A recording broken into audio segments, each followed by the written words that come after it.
Hello and welcome in to our last video on this chapter 5 material, thinking about acid-base chemistry in the context of equilibrium.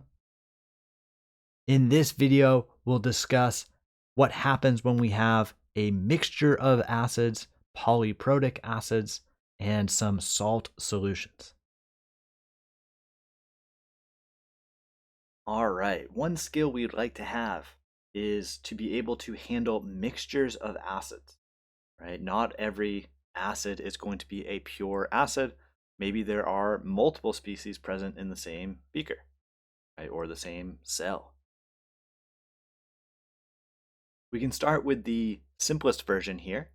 We can have maybe a strong acid mixed with a weak acid. In general, we want to deal with our strongest acid first, and then deal with our weaker acids. When you have a mixture, the strongest acid will dictate the pH, and then any weaker acids will reach an equilibrium based on our stronger one. So here we go. If we have a strong acid, maybe hydrochloric acid, mixed with a weak acid, perhaps acetic acid, we can try to deal with this. We have some numbers in this bottom example. 0.1 molar HCl. Okay, let's deal with our strongest acid first. Pretend it's all by itself. HCl reacts completely since it is a strong acid, and so we end up with exactly 0.10 molar H3O plus when we start with 0.10 molar HCl. Now we can deal with our weaker acid. Our weaker acid will reach some equilibrium based on how much H3O plus is present from that stronger acid. Here we have 0.10 molar acetic acid. Well, it will reach an equilibrium. There's already some H3O plus hanging around, so we can include that in our ice table. From here, though, we can just solve this ice table. We have a value for the equilibrium constant. We call it Ka, an acid reacting with water. And we know our initial amounts. We can do this reaction X number of times, try to figure out what that X has to be based on our K value. If you'd like to check your work, X should be approximately the same as Ka, 1.85 times 10 to the negative fifth, and based on that, our pH will be approximately 1.00. Notably here, our weak acid will reach equilibrium, but it's not going to change our concentration of H3O plus very much. The amount of H3O plus will be dictated by our strongest acid. The reason why, well, for weak acids, we have that small x assumption. It's a good assumption because when we have small k values, weak acids, then our reaction won't go very far. We're not going to change the amount of our products if we're already starting with some from a stronger acid. We can look at the slightly harder version. If we have a mixture of weak acids, well, the strategy is the same. We'll deal with our strongest acid first, and then move on to our weaker acids. Whatever the strongest acid in our solution is, that will dictate the pH. Every other weak acid will still reach an equilibrium, but it will be based on the starting amounts from our strongest weak acid. We can call this the first approximation and the second approximation. This strategy works well when our Ka values are different by about 3 orders of magnitude or more. Let's look at an example. What if we have phenol mixed with acetic acid instead? Phenol is an extremely weak acid. Acetic acid is moderately weak. We can deal with our strongest acid first. Acetic acid, 0.10 molar. Let's pretend it's all by itself. This is our first approximation. We can reach an equilibrium based on our Ka value and based on our initial concentrations, trying to change a little bit to reach that equilibrium. Minus X on the left, plus X on the right. We can have some equilibrium concentrations based on this ice table. If we solve this ice table, we can figure out our value for X. our value for X corresponds to exactly the amount of H3O plus if acetic acid was all by itself. Well, it's the strongest acid in this mixture, so it will dictate the amount of H3O plus. We can move on to our second approximation. Our second approximation, we're going to use the results of our first ice table in our second ice table.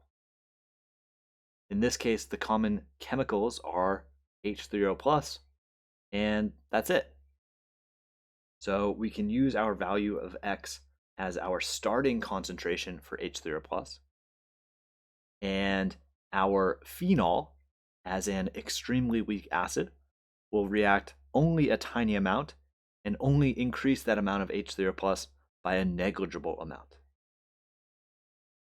We can still quantify this. We can do our ice table. Here I'm calling the variable y instead of x because these are going to be different numbers. And now we have, okay, our 0.1 minus y on the left. We have our 1.3 times 10 to the negative 3 plus y on the right. We have our ice table. We can set up our equation for Ka, and we can solve for this new variable y.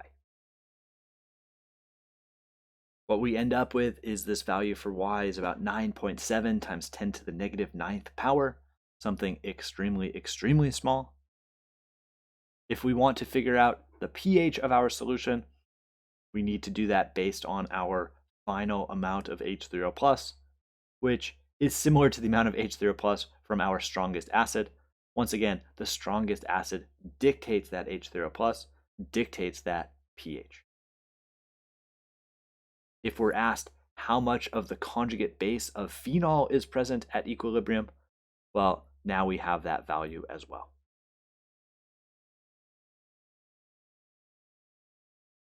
One common situation where we might see a mixture of acids are when we have polyprotic acids. Polyprotic acids, we can remove a few different hydrogens from our starting acid molecule. And what we end up with is our initial acid and some of its conjugate base. That conjugate base can also be acidic, and so we get a second conjugate base. And we can get this system of lots of different acids all in equilibrium with each other.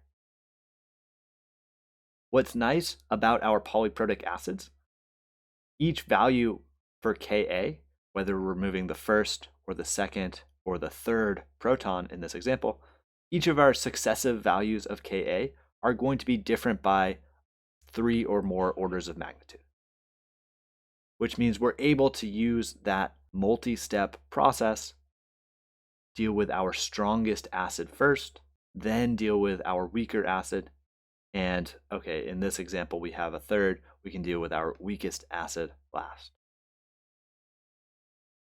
Our strongest acid will essentially reach its equilibrium ignoring the other species present. Our weaker acids will reach equilibrium based on what the first strongest acid does. We have our straightforward example first. Here, a 0.0025 molar solution of sulfuric acid. Can we figure out the amount of sulfate that exists at equilibrium? Well, sulfuric acid is a diprotic acid. The first proton that gets given away can be considered strong. The second proton that gets given away is not quite exactly strong, but it's one of our strongest weak acids. Let's do our equilibrium approach though. Let's start by saying, okay, our first proton will reach its equilibrium ignoring everything else. In this case, it's not in equilibrium, and we'll end up doing a complete reaction. Once we do this complete reaction with our strongest acid, we can think about our weaker acids reaching equilibrium. The amount of HSO4 minus that is present. Well, to begin with, we know it's based on our first reaction.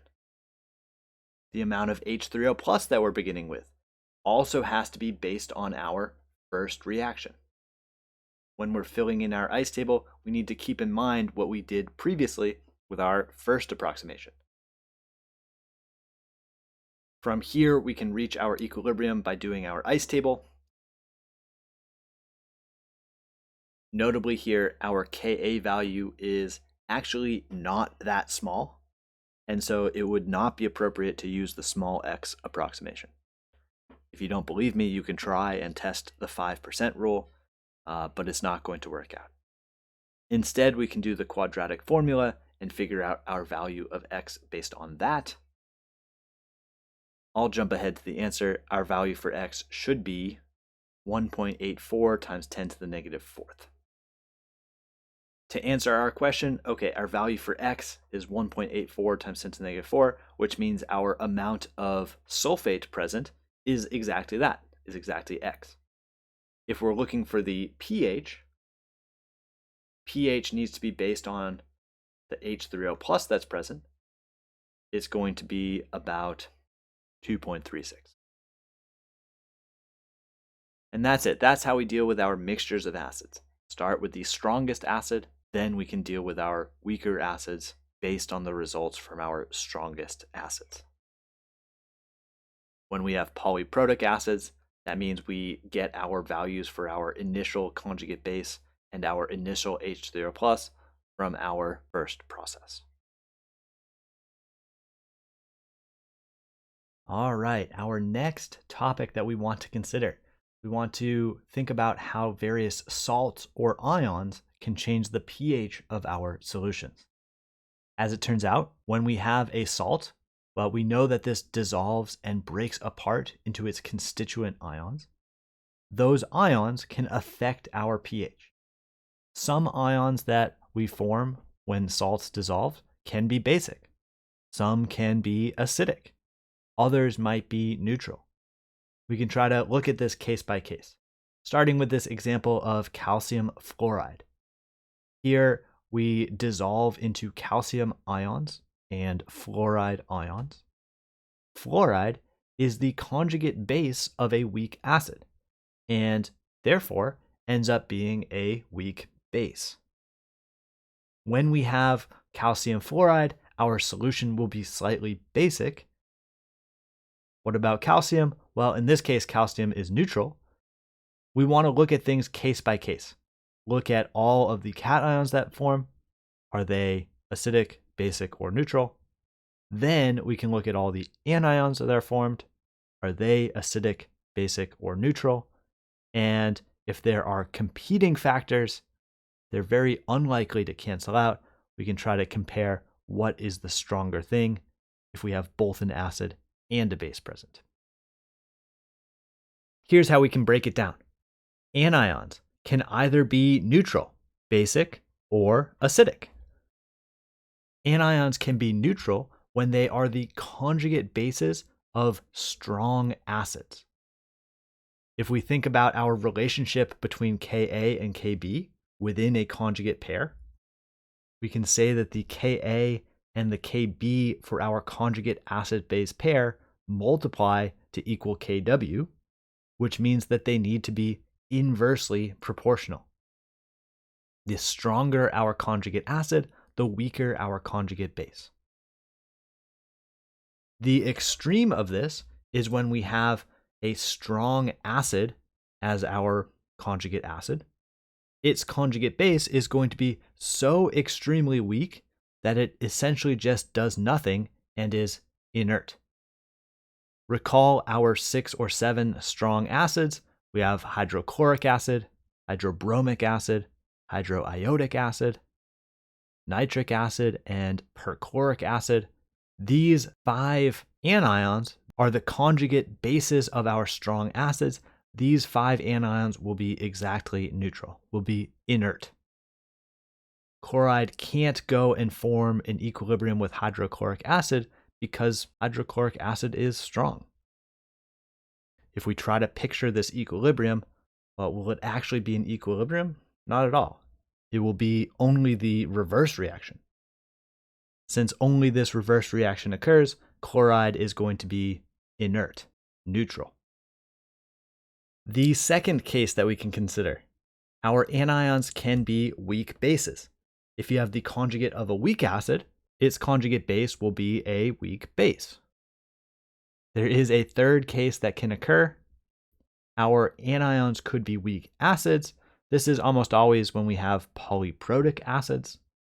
If you remove one hydrogen, you're left with something that is maybe a little bit negatively charged, but perhaps still has some hydrogens that could be lost. For example, bicarbonate, HCO3-. This could be part of some salt and be at least a little bit acidic or maybe a little bit basic.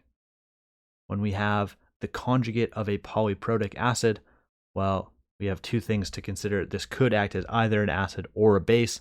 We'll need to be careful about that. When we have this conjugate of a polyprotic acid, well, is it going to be more acidic or more basic? To decide here, we can compare our Ka value for bicarbonate behaving as an acid to the Kb value for bicarbonate behaving as a base. Whichever process has a larger K value will dominate, and so we can make that comparison, we can draw that conclusion. Once we have decided whether our anion is acidic, basic, or neutral, we can move on to our cation. Cations can either be neutral if they are inert, always soluble cations, like the group 1 metals and usually these group 2 metals, or occasionally our cations could be acidic if they are the conjugates of some weak base. A common example, we can have ammonium, NH4+, which can act as a weak acid, as well as the cation within an ionic compound. We mentioned this relationship between Ka and Kb for a conjugate pair. We can also visualize this. Right? We have things that are inversely proportional. The stronger our conjugate acid, the weaker our conjugate base. Or alternatively, the stronger our conjugate base, the weaker that its conjugate acid will be. If we go too far on this scale, right, if we have an extremely strong acid, its conjugate base will be just neutral. One last case that we can consider. If we have metals in our solution as part of our salts, some metals can form complexes with water acting as the ligand. When you have these complexes with water, we are drawing some electron density away from that water and therefore away from those hydrogens. We're making the water as a ligand slightly more acidic than water just as a solvent. As a result, these metal complexes are going to be slightly acidic. And anytime we have some of these metals as part of our salt, we are going to see slightly acidic solutions. This happens specifically when we have metals with small radii and large charges. This increases the strength of this metal-oxygen bond, which therefore allows this hydrogen to become more acidic. So things like aluminum 3+, a small, highly charged metal, are going to have this effect to maybe more of a degree. We can also think about the effect on not just one water acting as a ligand, but maybe all 6 of these waters acting as slightly acidic. But just like we saw with polyprotic acids, the first hydrogen that we're pulling away is always much easier than the subsequent hydrogens that we're pulling away. Our Ka2 for these complexes is going to be orders of magnitude smaller than our first Ka. And so we can essentially ignore any water acting as this acidic ligand beyond the first.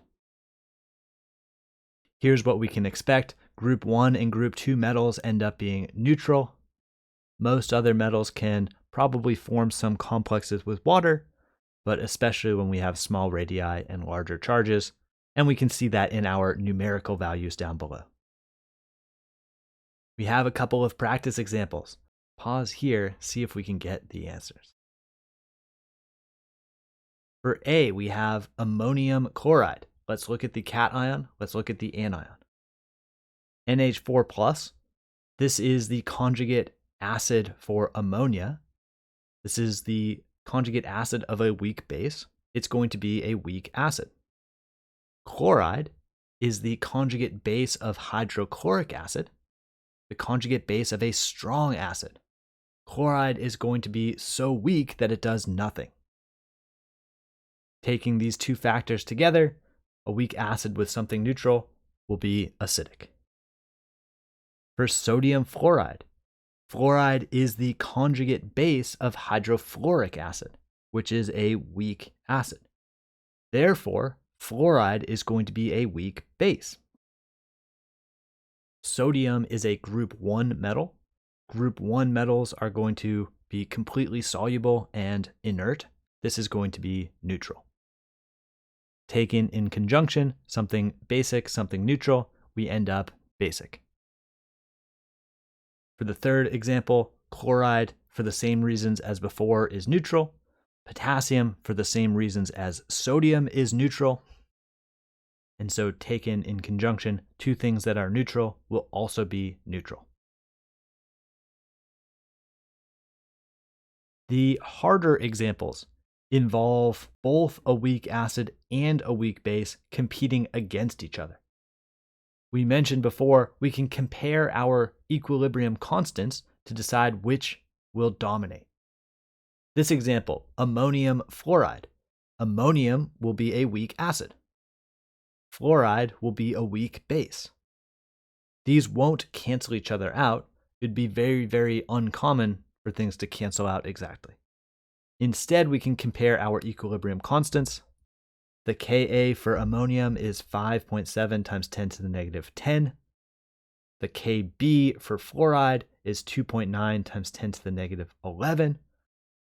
The larger the Ka value or Kb value, that is the equilibrium that will dominate. In this case, Ka is slightly larger, and so our weak acid will dominate, and our salt will be slightly acidic. If we want to consider this numerically, we can solve our numerical equilibrium problems using ice tables. Same strategy as before. Set up your ice table, set up your equation for the equilibrium constant. We'll have our chart of Ka values. Occasionally, we'll have some known Kb values. If we have these directly, fantastic. Otherwise, we'll have our table of Ka values. We can try to solve for some unknown equilibrium constants using our equations relating the Ka and the Kb within a conjugate acid-base pair. Let's look at our example like this. We have a 0.15 molar sodium acetate solution. We have the Ka value for acetic acid. Can we figure out the pH of this solution? Well, sodium is going to be neutral. Acetate is going to be the conjugate base of a weak acid. We expect this salt to be slightly basic. Let's break this into two steps. Let's do some stoichiometry, and then we can consider equilibrium. If this dissolves completely, we're left with 0 of our sodium acetates, a few sodiums, and a few acetates. We can use those values as our starting point for our equilibrium problem. Since we're starting with acetate, we'll set this reaction up as our base reaction, which is described by our equilibrium constant Kb. Kb is maybe not something we know, but we do know the value for Ka. We can calculate Kb by using our Kw expression. Once we have our equilibrium constant, we can try to do our ice table. We're starting with a weak base. We can do X of our reaction. Notably here, our K value is extremely small. Our X value is extremely small. We can probably use the small x approximation and simplify our lives. We should end up with some answer.